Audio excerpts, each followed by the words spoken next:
I'm Brittany Lewis with Forbes Breaking News. Senator Rand Paul urged lawmakers to support his budget resolution on the Senate floor Wednesday. Paul said that his solution calls for, quote, a government that lives within its means. Moments before, Senator Bernie Sanders implored senators to vote no on this resolution. The Vermont lawmaker argued that it, quote, would move us in exactly the wrong direction and make a bad situation worse. Listen in as the Kentucky lawmaker describes the resolution. The United States has the largest... Quorum call? Ask unanimous consent that we vitiate the quorum call. Without objection. The United States has the largest economy in the world. We also have the largest government apparatus in the world. This year we'll bring in $4.8 trillion and we'll spend about $5.8 trillion, and yet we'll have no budget this year. How inexcusable, how embarrassing it is for a country, the largest country in the world, the largest government in the world, the largest bureaucracy in the world, to have no budget. Is it any wonder that we're $30 trillion in debt? Most small businesses have a budget. Most businesses in our country have a budget and a prediction for what will come in and what will go out for the year. And this year there will be no budget. Not only will there be no Democrat presentation of a budget, there will be no Republican presentation as a party. So today I will introduce my budget. This is a budget that balances in 5 years. The reason we chose 5 years is that the constitutional amendment to the budget amendment, the constitutional amendment that would balance the budget, balances in 5 years. We voted on that amendment previously in this body, and the Democrats in unison opposed it. They were opposed to a balanced budget amendment to the Constitution, but the Republicans were unanimous in voting for the balanced budget amendment, constitutional amendment. In that amendment, the text of it would balance the budget in 5 years. So you would think if all 50 Republicans are on record as being for a balanced budget amendment that balances in 5 years, that all 50 Republicans would be for a balanced budget, a budget that actually balances in 5 years. Now, why is it important to have a budget? Well, you ought to have a blueprint or a plan for what your government's going to do. So it's inexcusable not to have any budget at all. But also we have another problem that we're facing in our country. We're facing the problem of inflation. Every American's seeing it. You're seeing your gas prices go through the roof. You're seeing your prices at the grocery store going through the roof. And why do we have inflation? Well, inflation comes from debt. When the United States runs up a debt, it is sold. Foreign countries buy the debt, Americans buy the debt, but the biggest purchaser of our debt is the Federal Reserve. So when the Federal Reserve buys the debt, do they buy it with money that they have sort of laying around? Do you go to the Federal Reserve and some guy opens a big safe and here's the money to buy the debt? No, the Federal Reserve doesn't have any money. So the Federal Reserve simply prints up the money, buys the American debt. But what does that mean? When the Federal Reserve prints the money to buy the debt, this floods the system with money. So we're flooded with money right now. In the last 2 years, we borrowed $6 trillion. So $6 trillion has entered into the system. When you look at the amount of money that's being created, there's a measurement of money supply called the M2. And if you look at it on an annualized basis, it's been going up at 15% a year. So inflation is an increase in the money supply. It's an increase in the money supply because they're buying the debt. So it's all related to spending. It's inexcusable that we'll have no budget this year. It's inexcusable that the projection is for $1 trillion deficit in 1 year, and yet there won't even be a budget plan. There'll be no plan to try to make the deficit less or to try to manage our money. But with this debt comes inflation. We're suffering for the worst inflation we've had in 40 years. Who suffers the most from inflation? The working class, those who are on fixed income, those who are retired. They're getting creamed by this. People are spending over $100 filling up their gas tank now. This is a real problem. So a balanced budget is not an academic exercise. It's not something that's theoretical. Our deficit has real impacts. Our deficit is leading to inflation. So what I've proposed for the last several years is a balanced budget, a budget that balances gradually over 5 years by having across-the-board cuts. When I started introducing this budget several years ago, you could simply freeze spending And if you froze spending, we would grow out of the deficit, and by 5 years, by not increasing spending, you would have a balanced budget. That was rejected by all the Democrats and about half of the Republicans. So then we went another year or two and spending increased. And as spending increased and got worse, a freeze would no longer balance the budget in 5 years, so we introduced a penny plan. The penny plan was to cut 1% a year for 5 years, and it would balance.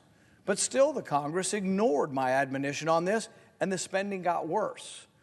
In the last couple of years, it's had to have been increased to a two-penny plan, meaning a 2% reduction in spending each year for 5 years would still lead to balance in 5 years. But Congress once again has ignored that. So last year when we introduced the 5-year plan to balance the budget, it was called the 5-penny plan. You had to reduce spending by 5% each year for 5 years. This year it's gotten even worse. The $6 trillion spending spree of the last 2 years, when they locked down the economy and basically bankrupted almost every business in the country, when that occurred, there was massive spending, massive debts, and now this year, in order to balance the budget, it would take a 6% cut. But I would like to put this in perspective. If you ask people in Washington, their heads explode because they could never conceive of ever reducing spending. In fact, spending hasn't gone down really ever in real terms in recent history because the government grows and grows and grows. Your economy may shrink, your income may shrink, you may be unemployed, but the government gets bigger and bigger and bigger. So if we wanted to tame government, we want to get government to live within its means, we want government to balance its budget, it would take some work. People in Washington seem to think, oh, it can never happen. But if you talk to a businessman or woman who's ever been through a recession or ever been through tough times, they'll tell you that sometimes a business has to reduce by 10%, 20%, 30% to live within their means. So what we're calling for here is not no government. We're not even calling for a minimal government. What we're calling for is a government that lives within its means. Right now, living within its means would be a government that brings in $4.8 trillion, which is how much tax revenue comes in, would spend $4.8 trillion. So still the vast majority of things that government does, it could still continue to do.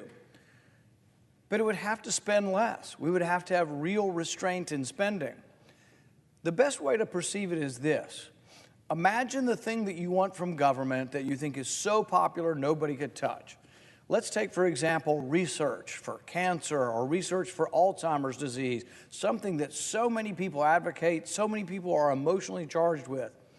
Well, when people come to Washington and they ask me about, I have this or my parents have this and I want research money to go to this, what I typically will say to them is, you know we're out of money. You know that we have this massive deficit and it's led to this great inflation that's across the land.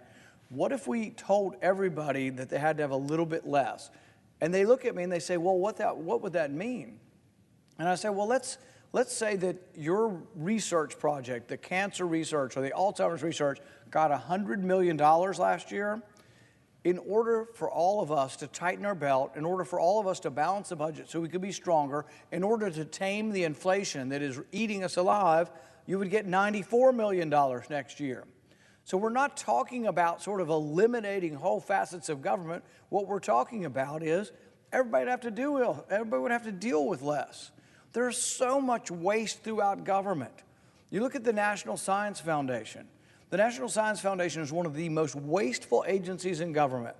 You go back 50 years and you look at William Proxmire in the early 1970s, and William Proxmire began giving an award called the Golden Fleece Award. And what he would give an award for was wasteful spending, and almost always it came from the National Science Foundation.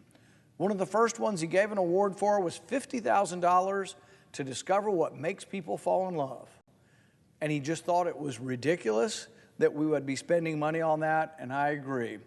But it didn't get better. It got worse. The National Science Foundation has never had a reduction in its money. It always gets more money. This year, and this is why this is a bipartisan problem, Republicans and Democrats got together and we nearly doubled the income or nearly doubled the appropriations for the National Science Foundation. What's some other kind of great research coming out of this organization? Well, they did a study to see whether or not selfies make you happy. So if you take a selfie of yourself smiling and then look at it later in the day, does that make you feel better about yourself? That one cost a little over $1 million. They did a study also on the mating call of male Panamanian frogs. And they said, well, we want to know whether the country frogs have a different mating call than the city frogs. And as someone who comes from the country, I can tell you there's a different mating call in the country than there is in the city. But that cost us $1 million. Another study was $2 million to find out if the person in front of you sneezes on the food in the cafeteria, are you more or less likely to take that food? Another study was $750,000 studying whether or not Japanese quail on cocaine, whether or not they're more sexually promiscuous when they use cocaine. I mean, the studies go on and endless. So what did Congress do? Instead of telling them, why don't we give them 1 penny less? Why don't we give them 99% of their budget? Or this year, why don't we give them 94% of the budget? Instead, we gave them 200% of their budget. Do you think the National Science Foundation is going to be more frugal now that we've nearly doubled their budget? But this is the kind of great ideas that are coming out of Congress, and this one turned out to be a bipartisan idea. All of the Democrats and half the Republicans voted to nearly double the size of the National Science Foundation. So you'll get more waste, more abuse, and more debt. The thing is we bring in a lot of money. We bring in $4.8 trillion. Could we not simply spend what comes in? Part of the problem also is most of the bills are not read. Most of the appropriation bills come in here at the last moment, or 2,000 pages, and no one gets to read them till hours beforehand. And so what they do is they renew programs year after year. There's a process up here where we authorize spending. So one committee is supposed to say, is the spending working? And then the other committee appropriates the money. We don't even bother to reauthorize these things. We just keep reappropriating the money year after year. Someone will have this great idea and say, well, we need to do something about homelessness. And they'll say, well, that's such a well-meaning intent to do, and they'll do it. But nobody looks up the fact that we already have 80 other programs doing the same thing. Nobody ever looks whether the program is working. Nobody ever figures out whether anything that we're spending on money is viable and doing us any good, and so it just adds up. People come and say, oh, well, this is something we have to do. We have to send $40 billion to Ukraine. Where does it come from? If you really think it's such a great idea, why don't we have a Ukraine war tax? Why don't we do $500 per taxpayer and you'd have enough for Ukraine? No, they just want to add it on the tab. But it's worse than that. It's so irresponsible that the party in charge will produce no budget. So we have nearly $5 trillion coming in, nearly $6 trillion going out the door, and there will be no budget. It's inexcusable. We have the largest economy in the world. We have the largest government in the world, and we will have no budget this year. So what I have done and will continue to do is to produce a budget that balances in 5 years. This is consistent with the balanced budget amendment to the Constitution. And the other reason we do 5 years is that some people have come forward in the past and said, we'll balance it in 10.